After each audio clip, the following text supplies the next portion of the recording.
Hey guys! Tonight we're going to tiptoe back into the candlelit shadows of the past, where people didn't sleep the way you do now and where one innocent tomato might send you straight to the grave. You're curled under your blanket, but in the 18th century, you'd probably be halfway through your night already. Because sleep came in two chunks. Meanwhile, aristocrats were panicking over what you just had on your pizza.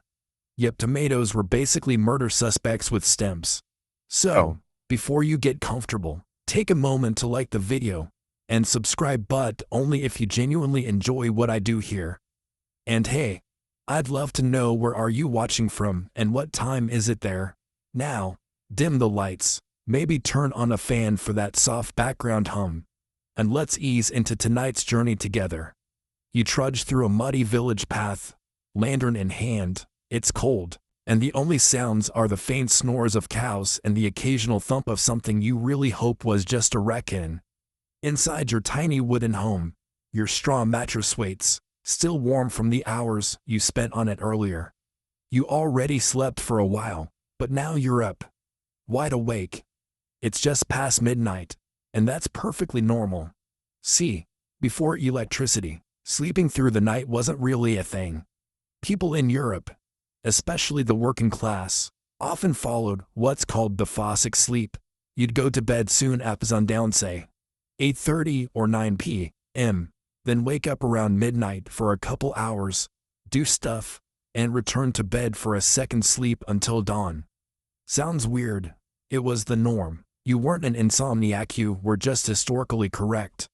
What did people do during this wakeful pocket in the middle of the night? Oh, just the usual. Pray, write in journals, do chores, gossip, sneak across the village to meet someone whose name your spouse shouldn't know. Some even use this time for deep reflection. Think of it as built-in, government-sanctioned overthinking time. Your fire is low but glowing. Maybe you add a few logs. Maybe you throw in some old tomato peels and pretend they're evil just to watch them burn. You sit, sip a bit of weak ale or herbal infusion, and listen to the night creak around you. The stars outside are mercilessly sharp. There's no light pollution here. Just darkness, heavy, breathing, watchful darkness. Historians believe this two-part sleep structure was deeply tied to natural circadian rhythms, especially without the artificial lighting we now rely on. Your body would release melatonin with the setting sun, pulling you into that first sleep. Then, as melatonin levels dip slightly during the night, you'd naturally wake. That middle of the night period was even called the watch, in some places a quiet, liminal time between dream worlds. And just to be clear, this wasn't some obscure monk behavior. This was normal across Europe and even beyond. In fact, there are accounts from France, Italy, and England that talk about first sleep and second sleep as if everyone knew what it meant, because they did. Imagine a world where waking at 2 a.m. in a disaster, it's just your body being, well, medieval. Fast forward to today, and you, brave night owl, are lying there at 3 a.m., wondering what's wrong with your sleep schedule. The answer might be nothing. You're simply not adapted or unrelenting, caffeine-fueled, 9 to -5 modern world. You're still wired for firelight, not blue light. Sorry. Your phone is the villain here, again. One 17th century Englishman even wrote of using the midnight period to read a bit of scripture and commune with the Lord. Others used it to, commune with their spouses. There are even 18th century manuals that suggest first sleep was the ideal time to conceive a child, because you'd be refreshed and, shall we say, hormonally aligned. So yes, even baby making was biphassic. Now here comes the fun part. Historians still argue whether this sleep pattern was the result of biological rhythm alone, or whether it evolved socially to adapt to dangers and duties of nighttime. Some argue it gave people a quiet time to guard against threats, fires, animals, or ill-intentioned humans. Others believe the pattern was just what happened naturally when you removed constant stimulation. And here's your fringe fact for the night. In parts of rural Norway, This pattern persisted into the 20th century. Families would refer to farce SVN first sleep in everyday conversation. As late as the 1950s, researchers documented people who still structured their night around these two distinct phases well after light bulbs had invaded every corner of life. But slowly, with gas lamps, then electric bulbs, and finally the eternal enemy shift work, the second sleep disappeared. Now, waking in the middle of the night just triggers panic about everything from unpaid taxes to whether that one tomato you ate earlier tasted metallic. Don't worry, we'll get to that part soon. But for now, you're back on your scratchy straw mattress, letting your eyelids droop as the first hints of dawn creep through the wooden slats. You yawn, stretch, and ease into your second sleep, peaceful, right? Except the tomato apocalypse is still coming. You blink awake. It's still dark, but your body knows the hour. Somewhere between midnight and 2 a.m., the strange twilight of your evening rest. The air is cold against your cheeks. You grope for your blanket, probably shared with 2 siblings and maybe a damp dog, and quietly shift your legs so as not to startle the flea population. This is the watch, not a shift at a security booth or a Game of Thrones reference, just a natural, expected window between first and second sleep. What do you do with it? Well, that depends on whether you're a God-fearing farmer, an insomniac monk, or a slightly tipsy nobleman with a plate of poisoned tomatoes. Let's say you're the farmer. You get up, no need to be stealthy. Your wife's already awake, whispering a prayer or humming quietly as she stirs embers in the hearth. You sit together, side by side on the edge of the straw bed. You talk, quietly, not about world events or big plans. Just simple things. How the baby kicked today, how the cow's looking swollen, how that traveler passing through looks suspiciously clean for someone just walking from Wales. The middle of the night wakefulness was often social. Some would visit neighbors, yes, knock on their doors at 1 a.m. and chat, borrow fire, or just pass the time. Community in the dark. No Netflix, no scroll hole of doom, just shared silence or whispered gossip. Can you imagine someone knocking on your door right now just to say hi? That's called a police report in 2025, but back then, perfectly normal. Others used this time for religious reflection. Monks, in particular, were big fans of nocturnal routines. Vigils, mends, whispered chants, candle wax dripping onto cold stone. It sounds peaceful in theory until you remember medieval abbeys weren't exactly cozy.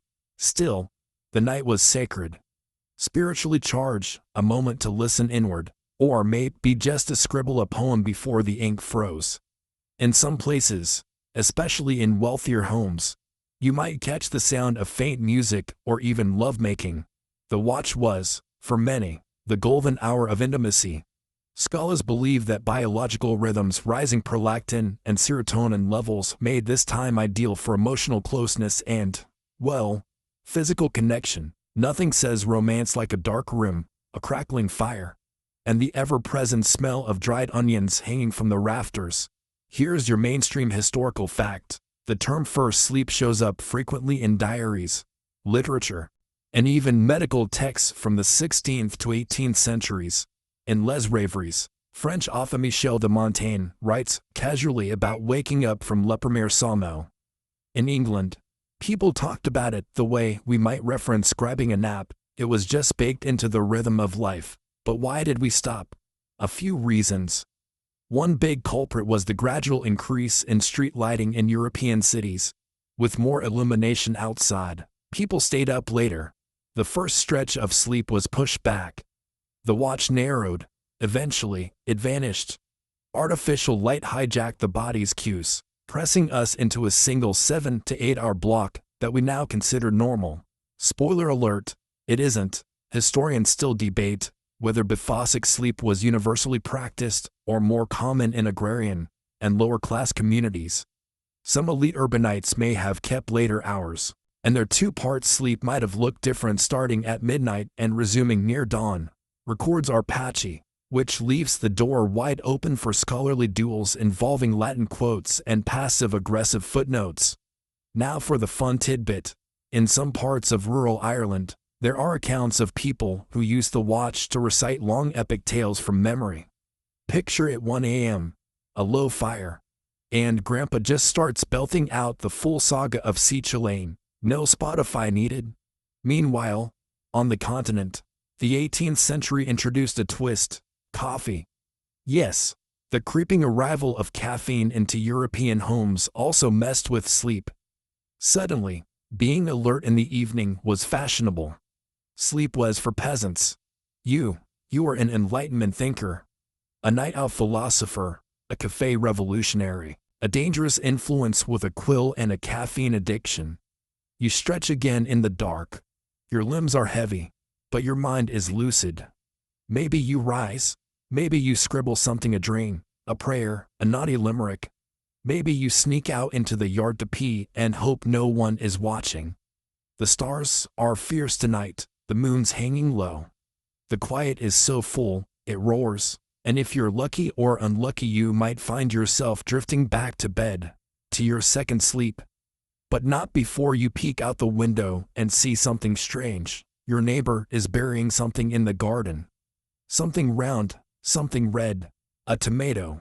The plot thickens, but we'll get to that soon.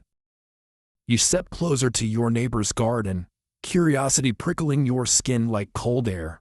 He's crouched low, glancing around as if even the night itself might tattle. Then, just as you feared, he plunges a small spade into the dirt and drops in a tomato. Yes, a tomato. Smooth, red, slightly shiny in the moonlight. Murderous. If local gossip is to be believed, it's the 1700s, and tomatoes are not welcome guests at the dinner table. In fact, too many Europeans. They're suspicious at best, downright lethal at worst. You, standing barefoot on damp soil, wonder if he's trying to destroy it or hide evidence of a crime. Because let's be honest, tomatoes are shady little fruits. At the time, they're often referred to by the deeply comforting nickname poison apples. Fancy, right? You pluck one and you're basically playing produce roulette. And while modern, you might love a caprese salad, your 18th century self is thinking, is this red orb trying to kill me? Mainstream historical fact: early European suspicion of tomatoes, especially in England and parts of Germany, stemmed largely from the aristocracy's use of pewter plates, which were made with lead. Tomatoes, being highly acidic, would leach lead from those plates, creating a deliciously toxic meal. Nobles ate them, and sometimes died shortly after. Naturally, the tomato took the blame, not the plate, the tomato. Logic. So now, they're considered dangerous. Decorative, maybe, but definitely not food. You might grow them in your garden for show. A curiosity. Maybe something to talk about during the watch. Look at this exotic red thing. Isn't it pretty? Don't eat it, though it'll stop your heart. Historians still argue whether this fear was widespread paranoia or more of an upper-class myth. There are certainly records of peasants eating tomatoes with no problem, especially in Spain and Italy, where the fruit had been more readily embraced. But in Northern Europe, no thank you. There's something sinister about that pulpy interior. That juicy, blood-red hue.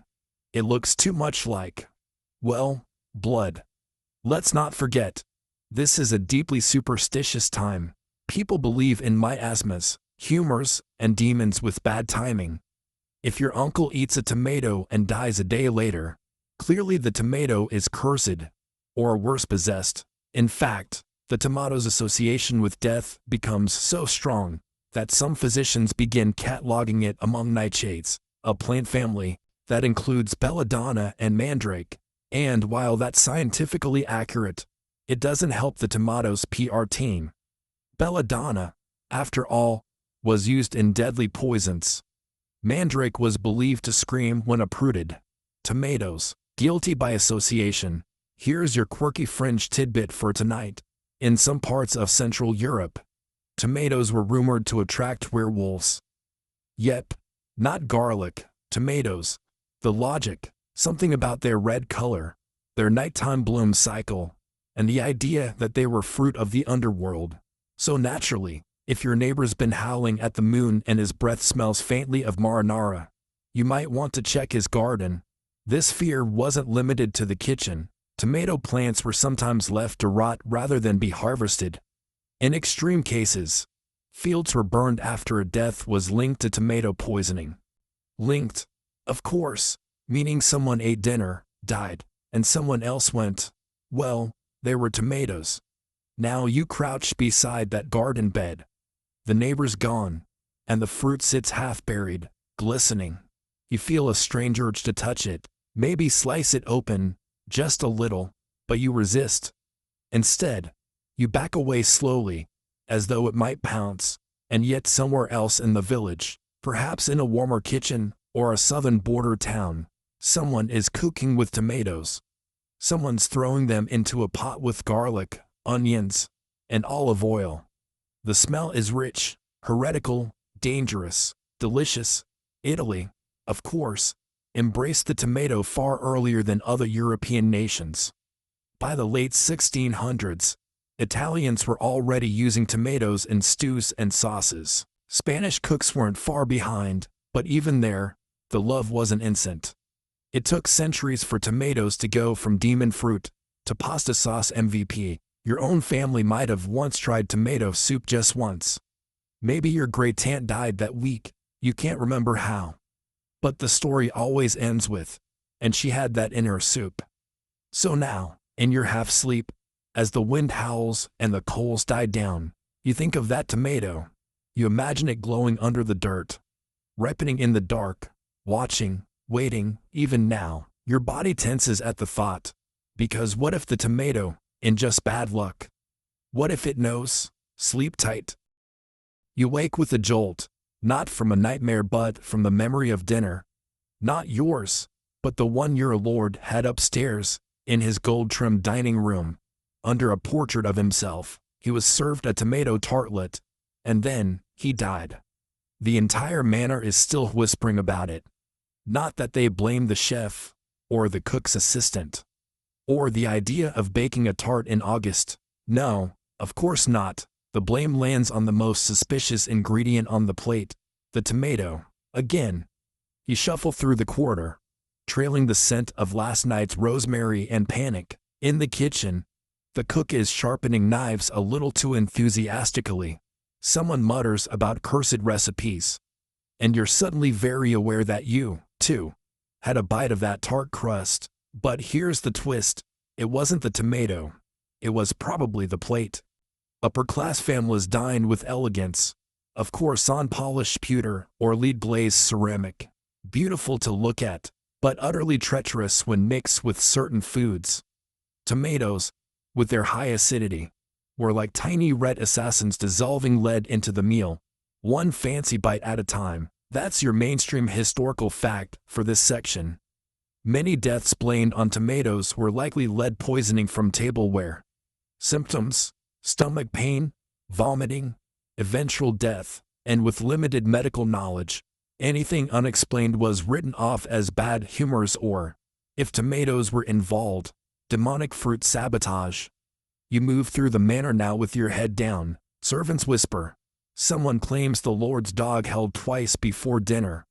Someone else says he'd been cursed since birth, and the tomato just activated it. Historians still argue whether this tomatophobia was a class-based phenomenon. The wealthy had the pewter. The poor, eating from wood or clay, weren't dying from the same meals. So, it's possible that the tomato earned its deadly reputation simply because of who could afford to eat it in the first place. Here's a quirky tidbit for you. In some European folklore, it was believed that if you left a sliced tomato on the table overnight, it would bleed by morning. Yet bleed, like a heart. Some claimed to see tiny pulses, like it was alive. A few even wrote of hearing faint whispers coming from the fruit bowl. Sleep deprived, probably. But hey, this is bedtime history. We're not here for sane folklore.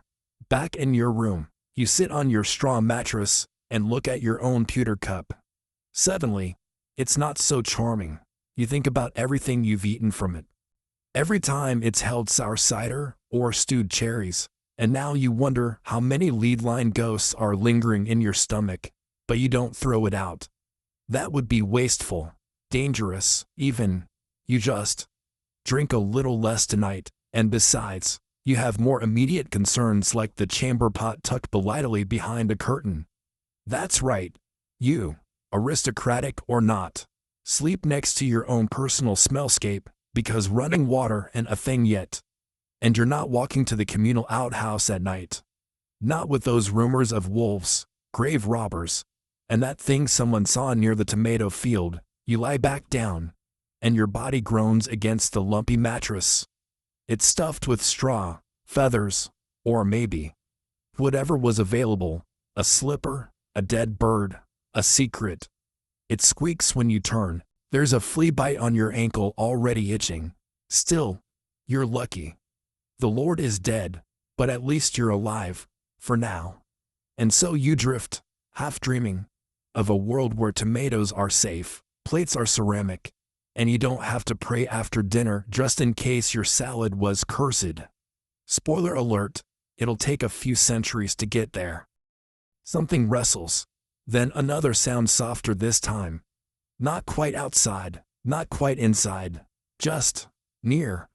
You pull your wool blanket up to your chin and hold your breath. There's a reason no one in your village trusts the dark. Sure, you're expected to sleep peacefully, but you're also advised constantly not to sleep too soundly. The night has rules, and things that don't knock. You're not alone in this fear. In the 18th century, night is not a time of rest, it's a battlefield. And your bed is your trench. Let's start with the most grounded terror, bed bugs. Or fleas, or lice, if you're particularly lucky, all three. These tiny monsters are not just nuisances, they're your nightly companions. You scratch your wrist and feel something scurry.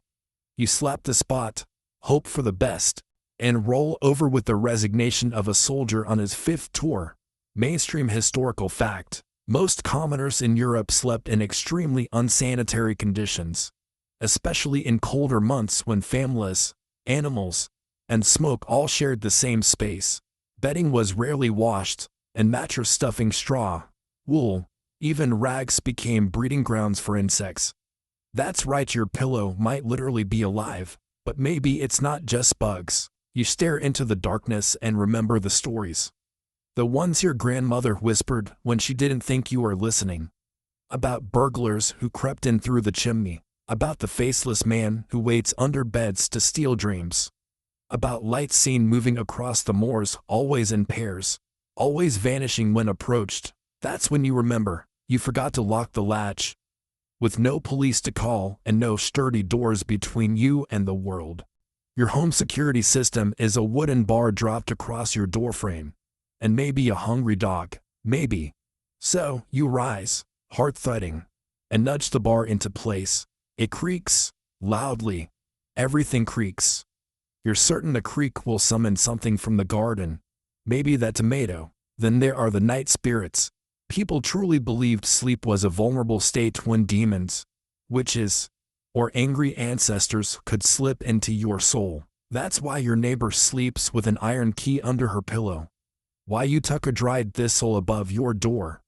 Why the priest leaves salt across the threshold on Thursdays. Historians still argue whether these beliefs stem more from religious doctrine or from centuries of pagan traditions that had quietly survived beneath Christian veneers. Likely, it's both. Your world is a tangle of saints and superstitions. You pray for safety. Then immediately check your garlic stash. Now for your quirky tidbit. In parts of Eastern Europe, villagers believed that dreaming of a white pig meant death was coming to someone you know. It didn't matter how cute the pig was. The dream itself was enough to warrant emergency prayer and maybe a chicken sacrifice if you had one to spare. And you've been dreaming of strange things lately. A tomato with eyes, a heavy fog that whispers your name, the sound of a heartbeat in a plate of soup. You're probably fine. Still, you sleep lightly, one ear always listening. The fire is out, the moon is hidden, your home smells of smoke, onions, and something vaguely wrong. You roll over and bump into your brother. He grunts. His feet are cold. Your sister sneezes from the other side of the room. The dog barks once, then goes quiet. And just as your eyes start to close, something taps the window. Tap, tap, tap. You open them again, slowly, regretfully. The watch might be over, but the night isn't finished with you yet. Tap, tap, tap.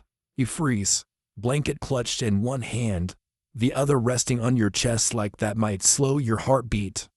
The tapping isn't frantic, just steady, polite, even like whatever's out there is waiting for you to invite it in. You don't move. You don't breathe. You try to convince yourself it's just a tree branch, or maybe a bored bird, in the dead of night, on a moonless evening. Sure. Eventually, silence returns, but now your eyes are wide open, and sleep is nowhere to be found. So, you do what your ancestors have done for generations. You get up, pull your shawl over your shoulders, and step outside. The air is colder than you expected, and the world, far stranger than it seemed just hours ago.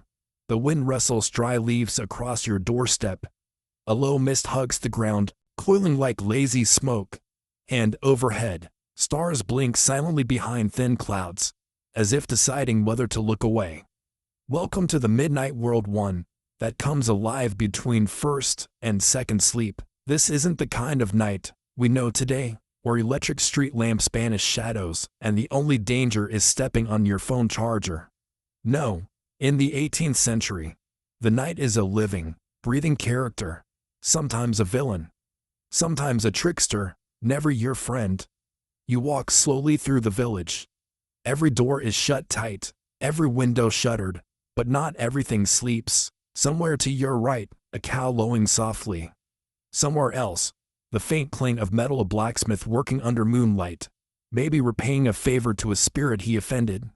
You don't ask. Church bells in the distance mark the passing of an hour. A single, echoing toll. Time to get ready for second sleep. Unless the ghosts get to you first. Here's your mainstream historical fact. Many rural churches across Europe rang bells during the night, especially in small villages.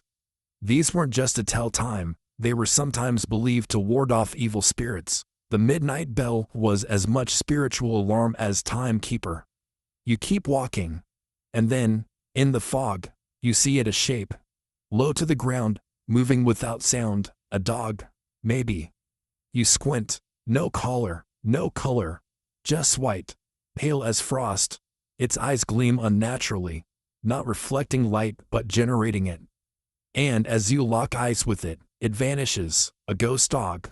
You've heard of these. Your grandfather told you never to follow one. They're omens, warnings, sometimes guides to the underworld, sometimes bringers of illness. You turn around quickly, trying to forget the way it stared right into you. Historians still argue whether such legends were metaphorical warnings to stay inside, a way to explain sudden deaths, or whether people truly believed they saw these creatures.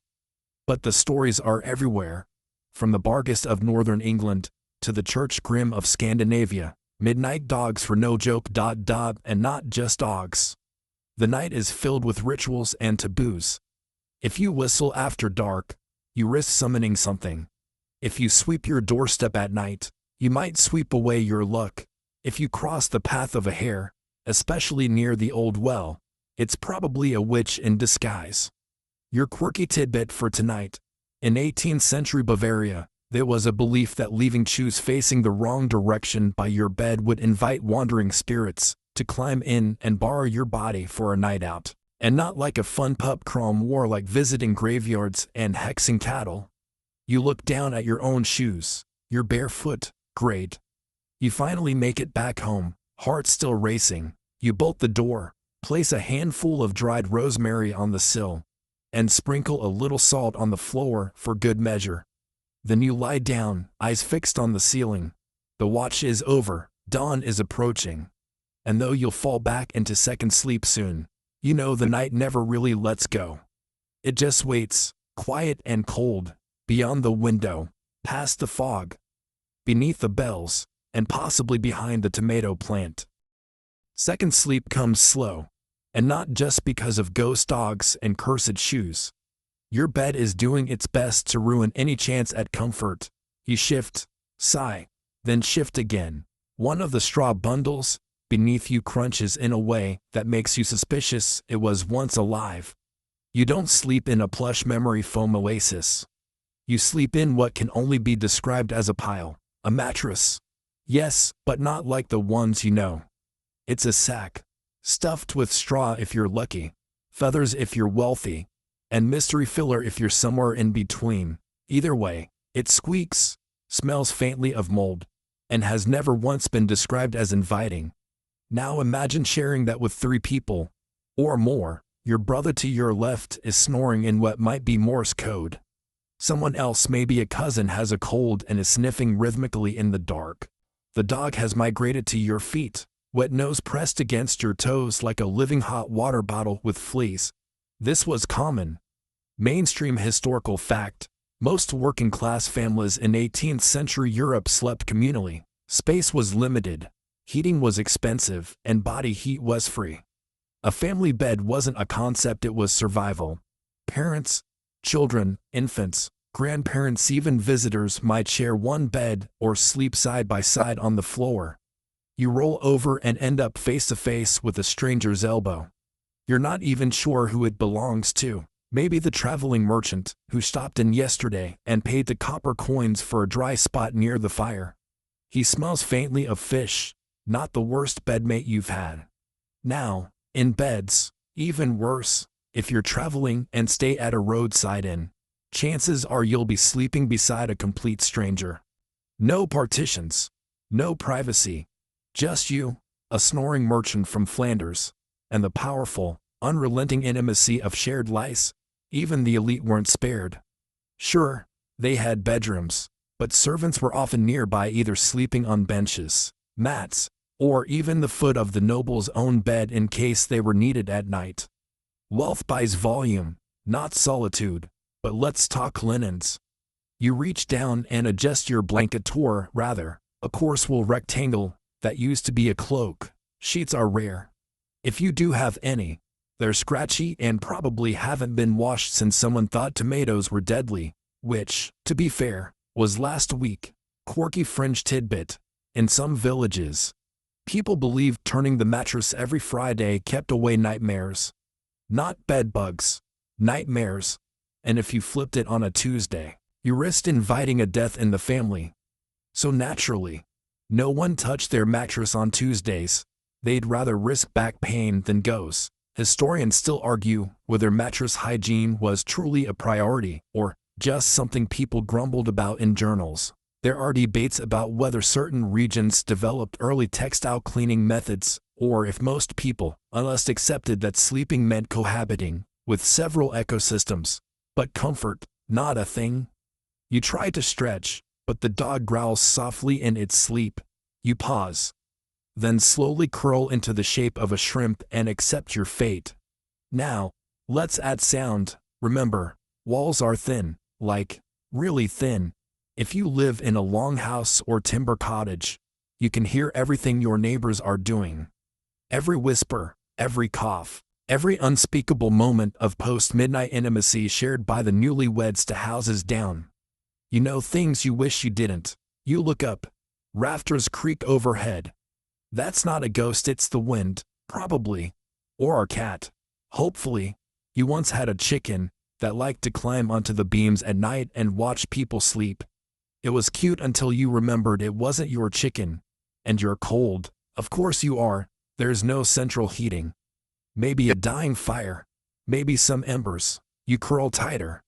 Some families bring in livestock, small animals that generate heat. 1 pig equals 1 toasty sleep. 1 goat equals bruised ribs. It's not glamorous. It's not peaceful. But it's how it's always been. And still, as the night deepens and the wind softens, you find yourself slipping into second sleep. Not because it's perfect, but because you're tired. The way everyone was, and always has been. Your last thought before sleep takes you is strange. You imagine sleeping alone, in a soft bed, behind a locked door, with no snoring, No fleas, no elbow to the face, and somehow, that sounds lonely. You wake again, not gently this time, you can't move. Your eyes are open. Your mind is alert, but your body has betrayed you. You're frozen. You try to call out, but no sound leaves your throat. You try to lift a finger, twitch a toe, nothing. And then, the weight, something heavy presses against your chest. Invisible, crushing. Like a stone slab, you feel a presence. It's not imagined, you know it's there, watching, waiting, breathing. Welcome to Sleep Paralysis, 18th Century Edition. You wouldn't know that name? Of course. It won't exist for another few centuries. You just know the stories. Everyone in your village does. You've heard them since childhood. Of demons sitting on sleepers. Of witches pinning people to their beds. Of shadowy women with claws who steal your breath.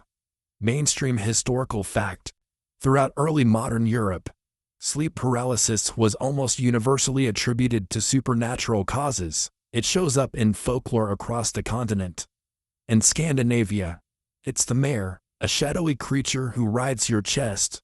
In Newfoundland, it's the old hag. In Germany, she's called Alp, night elf who straddles your ribcage. You can't scream. You can't fight. All you can do is stare into the darkness as the sensation of being watched claws at your spine. In fact, this wasn't just myth. People structured their sleep rituals to prevent it. Charms above the bed, iron under the pillow. Some slept with knives unsheathed beside them, just in case. One hand on the hilt, just in case the mare showed up for a midnight ride. Scholars still argue whether the widespread reports of nocturnal assault were simply misunderstood sleep paralysis, or if the shared cultural stories actually shaped the experiences themselves. A kind of self-fulfilling nightmare, whispered across generations, until it wormed its way into the very structure of dreams. But back to you. You try to breathe slower. That's what your grandmother once told you. Don't struggle, just go limp like dough. You're not sure why dough is the reference, but you take the advice, and eventually, the weight lifts. You gasp, gulp air, you're drenched in sweat. The fire's out again, and your brother is still snoring, completely undisturbed, like nothing ever happened. You want to tell someone, you want someone to believe you. But they'll just nod and say, the witch was hungry tonight, then hand you a clove of garlic. Or worse, they'll say nothing, because some people never wake from it. That's the darkest version of the story, that if you don't break free, you die in your sleep. They'll find your body cold and stiff, face contorted, eyes open in horror. And someone will whisper, she visited him. Quirky tidbit, in parts of Finland, it was believed you could trap the mare if you closed your hand during the paralysis. If successful, the trapped spirit could then be forced to grant favors. Imagine that. Your worst nightmare becomes your personal errand ghost. Convenient, if terrifying. You lie still now, body tingling as sensation returns. You rub your arms, your chest, just to be sure it's really gone. And then, the fear gives way to something else. Anger? Nah, not at the spirit, not even at the nightmare. But at how helpless you were, how vulnerable your body becomes when it lets the mind drift away. You remember stories of people accused of summoning the mare.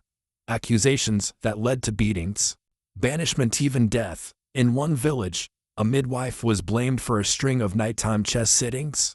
Her crime, having red eyes, likely from smoke, possibly from lack of sleep. Definitely not witchcraft, but in a world where dreams blur with omens, where science ends at the edge of firelight, and where every unexplained event must have a name, someone always takes the blame. You nestle back down into your straw and wool, clutching a charm tied with blue thread. Your mother made it. She said it kept the mare away. Whether it works or not doesn't matter. It feels real, and sometimes, that's enough. As second sleep returns, your last thought lingers.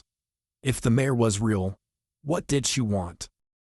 Second sleep settles over you like fog, slow, creeping, a little damp at the edges.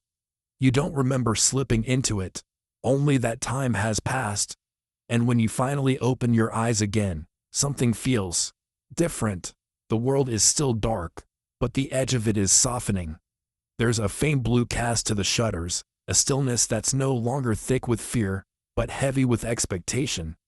The final phase of the night has begun. You lie still for a moment, the warmth of your crowded bed clinging to you like a second skin. Someone has rolled over and stolen your portion of the blanket. You could fight them for it, but instead, you stare upward past the ceiling, past the rafters, and let your thoughts drift with the rising light. In this pre-dawn limbo, dreams often spill into waking life. You remember images that made no sense. Running across rooftops, a field of glowing tomatoes, a bell that wouldn't stop ringing. You try to piece it together, but it dissolves as quickly as it arrived. This was and still is a powerful time. Mainstream historical fact. In many pre-industrial societies, including those in 18th century Europe, the early morning hours between second sleep and sunrise were seen as sacred. Not in the grand, ceremonial sense, but in the quiet, deeply personal way people viewed thresholds. Dawn, dusk, birth, death. These were moments when the world turned its head, just slightly, and let you glimpse something else. You sit up. Your joints crack like old floorboards. Someone groans in their sleep. The fire is completely out now, and the hearth looks like a grave. You think about restarting it, but then you hear something even more urgent. A rooster. That's the cue. The final act is about to begin. You shuffle toward the door and unlatch it carefully. The air that hits your face is sharper than before, crisp, metallic. Morning is on its way, and it doesn't care if you're ready. You step outside. Everything is still dipped in that impossible blue. The kind of light that doesn't last more than 10 minutes. It's too early for most chores, but some things begin before the sun. Fetching water, starting porridge, whispering your sins to no one in particular. You walk to the well. The rope creaks, the bucket groans, and as you pull, you hear another familiar sound, the clinking of someone else drawing water nearby. You nod silently. No one talks at this hour. Not because it's rude, but because it's wrong. You're in that last stretch of night where words feel too loud. This is also when people feared dreams could still cling to you. If you spoke too soon, you might carry your nightmare into the day. So, you stay quiet. Quirky tidbit. In 18th century Wales, it was believed that speaking before the first bird's song could attract misfortune for the entire household. So people waited, sometimes standing perfectly still, until a single chirp broke the spell. You listen. Nothing yet, just wind and your own breath. Historians still argue whether these rituals around silence and mourning stemmed from religious observance, remnants of older pagan traditions, or simply the psychological need to protect the fragile peace of early hours. But one thing is clear. The pre-dawn hush wasn't just an absence of noise, it was its own kind of presence. And here's something to chew on. Second sleep ends when you decide it does.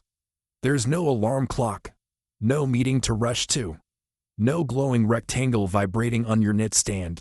The world wakes slowly, in layers. Birds first, then animals, then children, then the reluctant adults. Eventually, you return inside.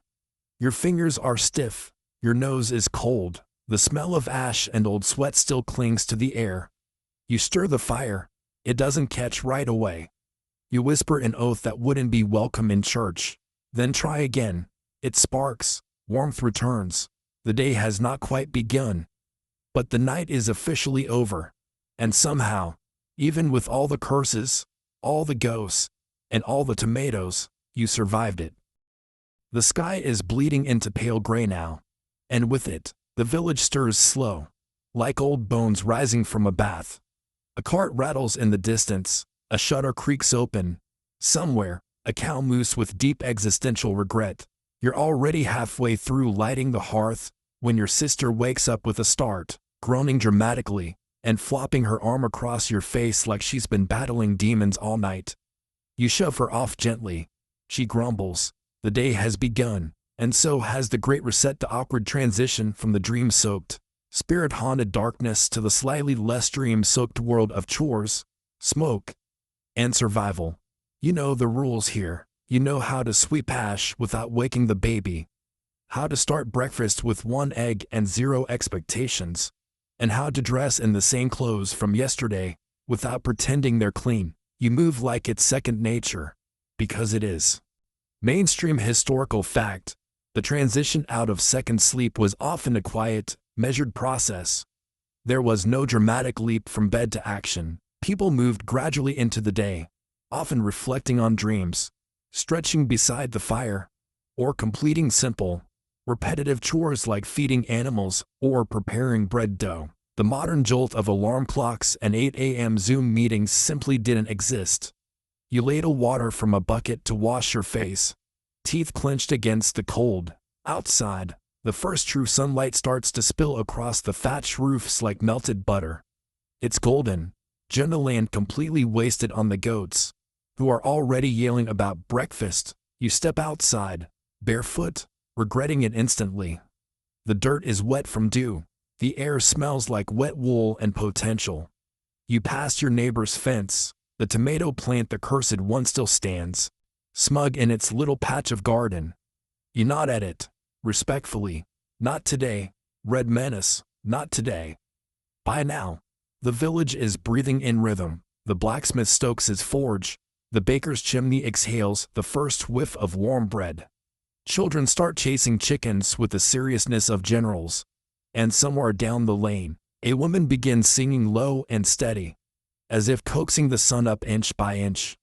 Quirky fringe tidbit: in some rural French communities, it was believed that singing during your morning chores protected your dreams from being stolen. By whom? Unclear. But the idea was that if you didn't anchor your dreams to the waking world with sound, they could drift away, leaving you forgetful, dazed, or cursed with a bad harvest. So you hum, just a little, quietly, not a full song, more like a thread of music pulled between breaths. It feels right. Historians still argue whether early mornings in these communities were spiritually ritualized or just deeply habitual. Was there reverence for the dawn itself, or was it simply that silence, slowness, and routine allowed for a kind of unconscious meditation we no longer make time for? You wouldn't call it meditation, but you do feel different in the mornings. There's a kind of clarity you get only after passing through both sleeps, a sharpened edge to your thoughts. You often remember things at this hour, faces from dreams, flashes of memory, or warnings. Like today, for instance, you remember what the old woman said at the market. She tugged your sleeve as you passed, stared into your eyes like she was reading the last line of a story you hadn't finished. "Don't dig near the tomato patch," she said. "Not on a Thursday." You'd laughed. You're not laughing now. Back inside, your family begins to wake in full. Voices rise, the baby wails. Your father sneezes like it's his birthright. Someone knocks over the water bucket. And just like that, the mystical hush of the night vanishes, replaced with normal chaos, noise, life. But even amid the bustle, a trace of that darkness lingers. You still feel the weight of the mare, the strange image of the glowing field, the tapping at the window. Was it a dream, a vision, a leftover ghost? You can't tell. So you carry it with you as you dress, as you eat, as you nod politely to the priest walking past.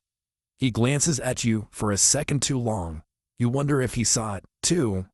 The sun is high now.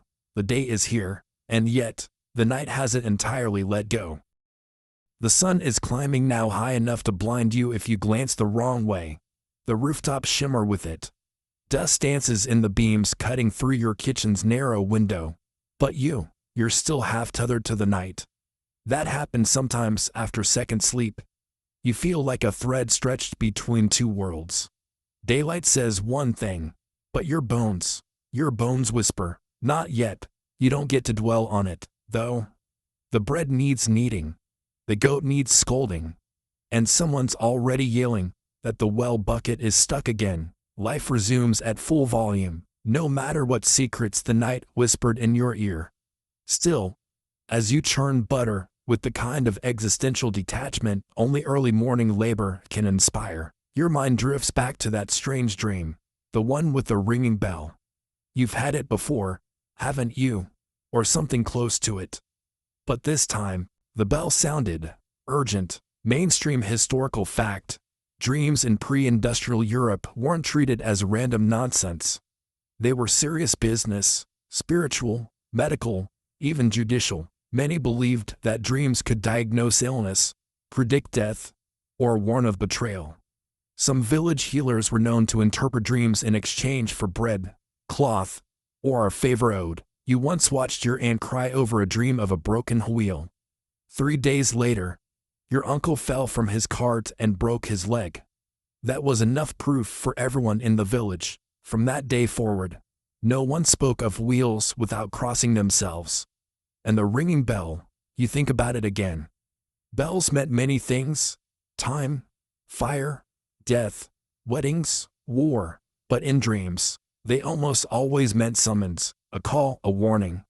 And here's the fringe tidbit for this stretch of the morning. In 18th century Italy, some people believed that if you heard church bells in a dream, but the bell tower didn't exist in real life, it was a message from another realm. Possibly heaven, possibly something lower. You glance toward the real bell tower, now small, humble, probably leaning a little. No one's ringing it, which leaves you wondering, where did your bell come from? Historians still argue whether this widespread belief in dream symbolism was deeply cultural, passed down like recipes, or if the instability of life at the time made people crave meaning wherever they could find it. A strange dream felt like guidance when medicine failed and prayer came with no reply. You grab a handful of grain, feeding the hens as the village truly wakes. The chatter has begun, not just chores and plans, but stories. Stories about the night. Someone says they heard a scream near the woods. Someone else claims the midwife saw a blackbird flying backwards, an omen, of course. And then there's the traveler, just arrived at the village edge, pale as parchment and muttering about a woman in white who stood in the road and vanished when he blinked. You try not to laugh, but it's not that funny, is it? Because you remember your woman, the one from 2 nights ago, not fully seen, not fully forgotten. Standing in the corner of your room, just before second sleep. Your sister said you were imagining it. You didn't argue, but you didn't sleep, either. You kneel to pick herbs from the garden, rosemary, thyme, a little wormwood. Not for cooking, for safety. People still tuck bundles under their pillows, hang sachets over doors, not to freshen the air, but to guard the soul. And as you move, you think of something else your grandmother used to say. The night never ends, it just waits under your feet. You didn't understand it when you were younger. Now, you're not so sure. You look toward the tomato patch again. The plant has flower-dilla stars stretching toward the sun. Nothing ominous, really. But you can't shake the thought that some things bloom better in darkness. The hens cluck, the butter thickens. A child screams with the kind of joy that's indistinguishable from terror. Morning continues, but you still aren't fully here. You're in between, and maybe, you always will be. By midday, the sun is in full command of the sky, a blazing tyrant that shows no interest in your fragile, sleep-deprived state. Sweat trickles down the back of your neck as you stir a pot of something vaguely edible. You've burned it slightly, again. Someone knocks a bucket over, someone else swears loudly and gets a lecture about sin from the old woman who claims tomatoes blink at her. It's a normal day, which is the strange part, because beneath all this noise and heat and obligation, something still hums just under the surface, attention. Like the space between 2 heartbeats, it's the residue of second sleep, of dreams unfinished, of a night that didn't quite let go. You've carried it like a pebble in your shoe. And now, every step reminds you that you are not entirely awake, not entirely here. You're not alone in this, not by a long shot. Mainstream historical fact. Many people in the 18th century didn't treat dreams or night visions as isolated flukes. They let those experiences bleed into the daylight. Decisions were made based on dreams. Marriages delayed, journeys postponed. People consulted dream books, or simply waited for a feeling to pass. A certain weight in the air that told them, not yet. It sounds ridiculous now, doesn't it? Delaying a harvest because you dreamed of a cat on fire. But back then, dreams weren't random, they were a language, a warning system. A kind of divine calendar, written in whispers and shadows. You remember the bell. You remember the white dog. You remember that strange pressure in your chest like someone had sat there, judging your choices. And you can't help but notice how the air feels thicker today. As you scrub the cooking pot clean with salt and a scrap of old cloth, you glance out the window. The tomato patch is quiet, too quiet, quirky French tidbit. In rural regions of what's now Austria, there was a widespread belief that tomatoes could hold bad dreams. If you whispered your nightmare into a freshly picked tomato and then buried it beneath your doorstep, the dream would never come true. It would rot with the fruit, a temporary sleep exorcism. Vegetable addition, of course. The catch was, if you forgot to bury it, or if someone dug it up, the dream could rebound twice as strong. So naturally, you wonder about your neighbor, the one who grows tomatoes obsessively, but never eats them. The one who talks to them sometimes softly, like she's apologizing. You always thought she was odd. Now you wonder if she's just prepared. Historians still argue whether these customs were born from desperate hope or real patterns noticed across generations. Were they truly protective rituals, or just elaborate ways to feel like you had control over a chaotic world? Control, that's the crux of it, isn't it? Because for all the stories and symbols, you still feel adrift, like something is circling you just beyond your line of sight. You head out for firewood, but your steps feel heavier than usual. The woods are only a few minutes from your door, but the path feels warped, like it's looping back on itself. The wind shifts. A crow watches from a tree, with something too close to interest. When you finally find wood, it's damp, useless. You try not to see the blackened ring of mushrooms nearby, a fairy ring. They call it. Supposedly harmless, unless you step into the center. Then, well, you'll come back, probably. But not quite the same. You skirt the circle. Back home, the chores pile up like they always do. And the fire refuses to start like it usually does. But even that feels pointed today, as if something is watching how you react. You try to shake it off, laugh at yourself. You're just tired, right? Or maybe this is what happens when night and day blur too much, when the rules break down. When you walk too far in your dream and bring part of it with you. You pull the kettle from the hook and pour the tea slowly, watching the steam rise in thin spirals. And somewhere deep in your mind, something whispers. You didn't wake up, you just changed rooms. Afternoon rolls in thick and hot, the kind of heat that clings to your clothes and sours your mood before you've even finished your bread. The village is quieter now, dulled by sunstroke and chores no one wants to do. A goat bleats. A child cries. You wipe your brow with the back of your hand and wish for a rain or may be just a stronger breeze. But the dream memory still itches. It's in the back of your skull, where thoughts settle when they're not done with you. The bell, the pressure, the woman in white. You didn't tell anyone. You don't have to. People are acting off today. Like they also carried something back from second sleep. You notice the blacksmith staring into the woods too long. The midwife has tied blue thread around both her wrists. Even the priest, normally full of cheer and bad wine, seems unusually tense. His sermon ended early this morning, and he's been in the bell tower ever since. Not ringing it, just sitting there, watching. Mainstream historical fact.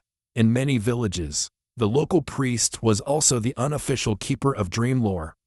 While official doctrine labeled most dreams as nonsense or temptation, rural clergy often blended biblical interpretation with local superstition. In practice, many of them listened patiently to villagers' dream accounts and quietly tracked recurring patterns. You once overheard your aunt confess a dream about a bleeding tree. The priest said nothing, but later you saw him marking something in a small black book. You wonder what he'd write about your dream.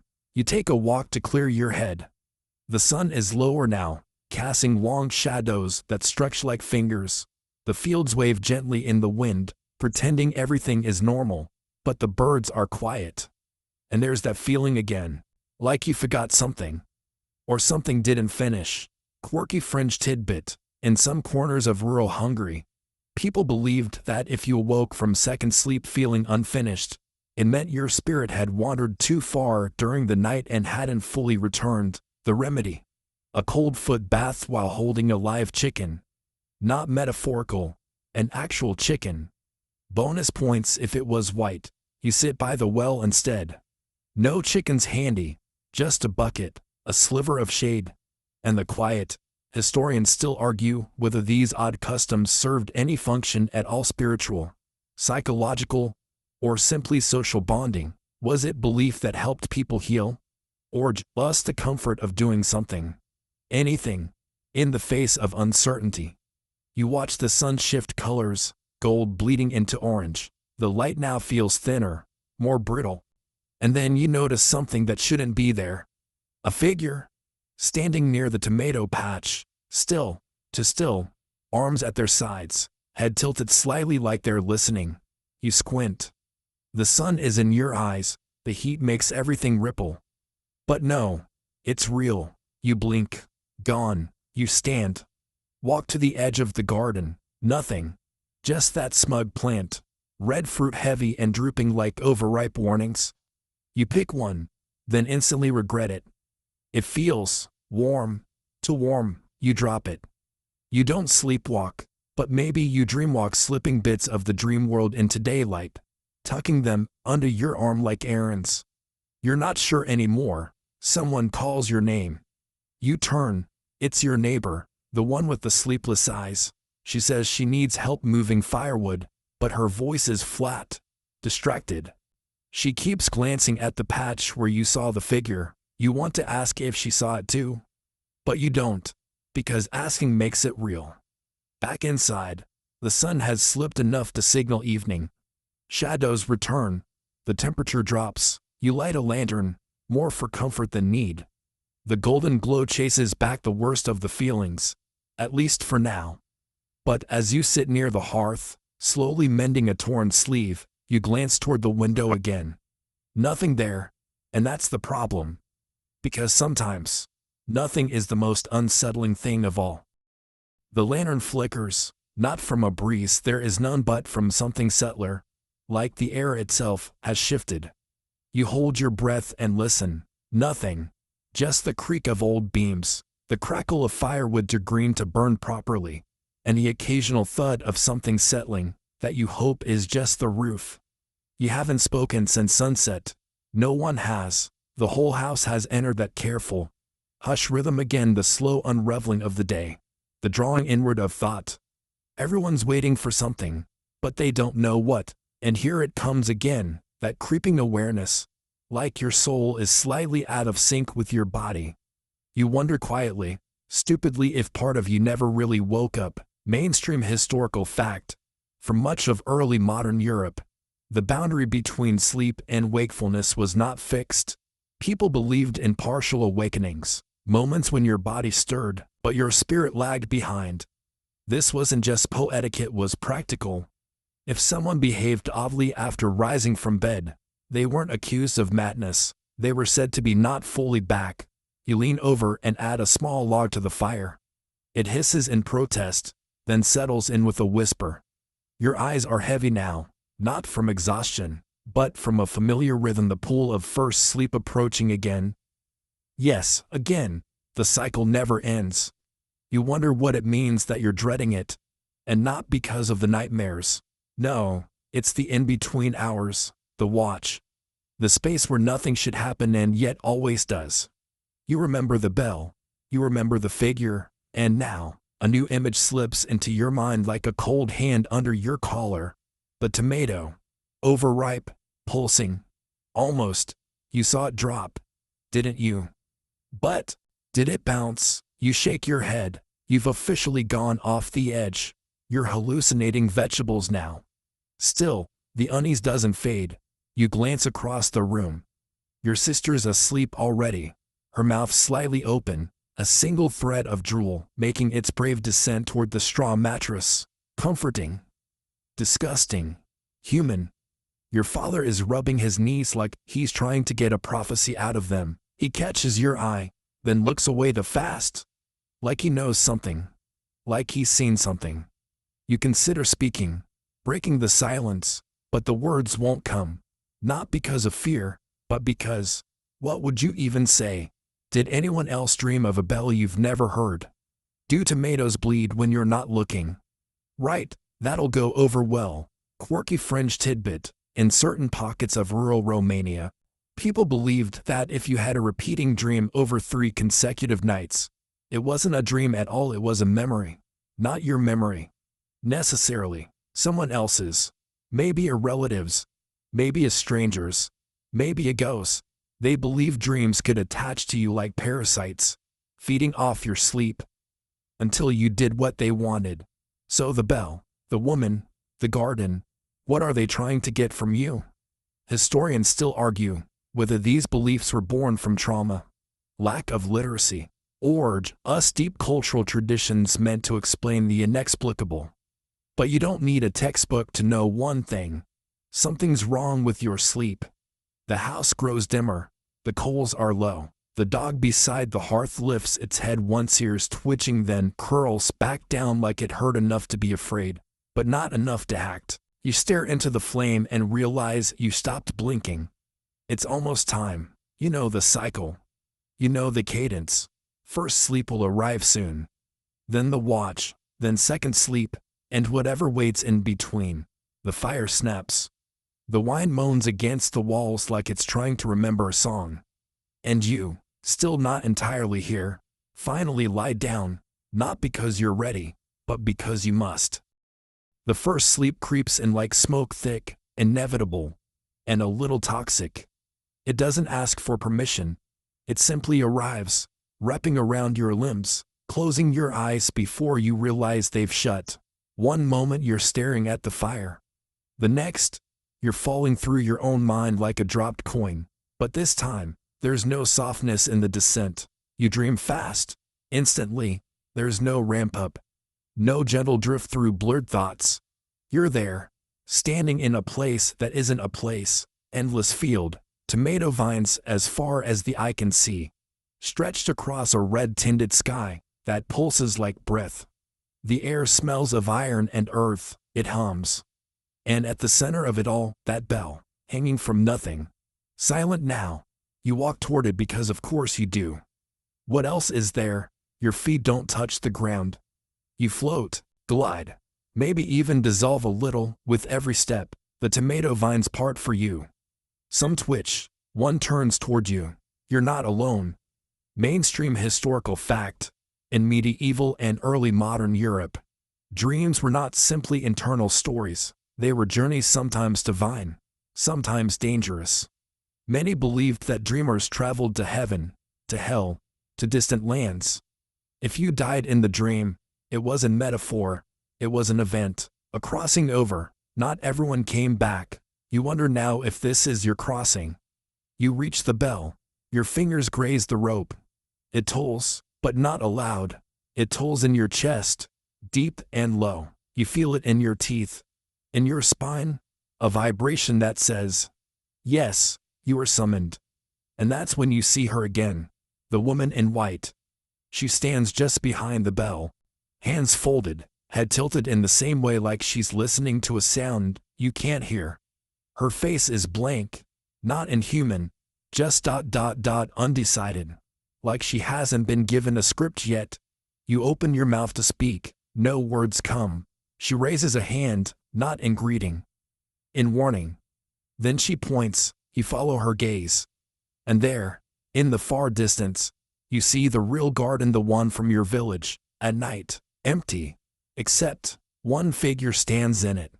And it's you, watching yourself. You jolt. You're awake, almost. The room is dark, colder now. The fire's out. Your breath is sharp in your throat, like you've been screaming, but no one else stirs. The house sleeps on, untouched by the dread curling in your stomach. You're in the watch again, but this time, It doesn't feel like between sleep. It feels like after. Quirky fringe tidbit. In parts of the Scottish Highlands, people believed that if you dreamt of your own body standing apart, watching you were being warned, not of death, but of unmooring. Your soul was losing grip. The only cure. Stay awake for an entire night, then greet the sun with bare feet on the earth and a vow never to return to the place you saw yourself. You consider it. You wrap yourself in a blanket and stare into the dark. You will not sleep again, not tonight. Because the next time that bell rings, you might answer. And now, the night softens once more. The fear that clenched your chest begins to fade like smoke at dawn. The room around you, whether it's a thatched roof cottage or your own quiet bedroom, returns to what it truly is: safe, still, familiar. The second sleep never came, but maybe that's all right, because even without it, your body begins to loosen. Muscles release their hold. Your jaw unclenched, shoulders sink into warmth, and that creeping sense of something more fades just slightly into the background, becoming not a threat, but a question, something to carry lightly. You hear the rustle of leaves outside your window. Not ominous, just ordinary. Like the trees exhaling. Like the world remembering its rhythm. In this last stretch of quiet, let yourself remember that people have been carrying the weight of night for centuries. All the visions, the watchful silences, the dreams that feel too real, they all passed. So will this one. Your breath slows. The edges of thought begin to fray. You're no longer waiting for sleep. You're simply ready. And in the stillness between this moment and the next, may you find peace in the questions and comfort in the not knowing. Close your eyes. Let the day dissolve. Let the dream wait. You've made it through the night.